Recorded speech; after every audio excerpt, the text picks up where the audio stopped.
Hivi haijafika kweli wakati wale waliomwamini Allah wakasema Allah ni mmoja na mtume wake Muhammad sallallahu alaihi wasallam ndiye mtume wake wa mwisho, haijafika wakati wakamuogopa Allah?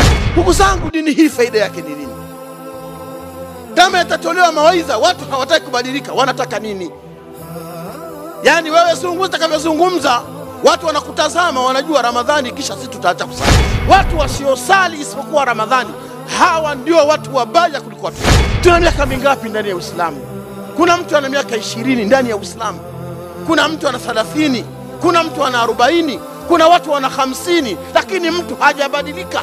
Na tumechoka kuambia lugha za kubembeleza, mnajua mnasali mtasamehewa madhambi yenu, mtapata pepo bana, ukisali Ramadhani, ukitoa haya mambo ya kuambiana haya ni kupakana mafuta kupitia mgongo wa chupa. Mtu aweze kukaa miaka 11, miezi 11 asali.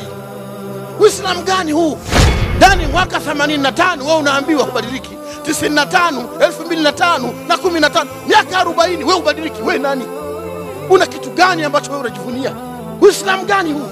Kama miezi 11 kusali ni zina, pombe, viroba, bangi, mirungi, kumbe mjinga pumbavu. Hafa sana ya Sheikh, sisi atukumulaga mtume. Sheikh, mtume wana atatuombea sisi. Unajua Sheikh, kwa kweli mtume amekuja kwa ajili ya rahmatan lil alamin. Naam Sheikh, rahmatan lil alamin. Mtume ataombea tu wajinga kama hawa?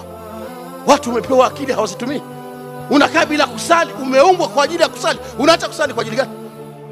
Kipi kinakushughulisha wewe mpaka uone kusali ni moja katika matatizo ya maisha yako? Lazima uache ndio ufanikiwe.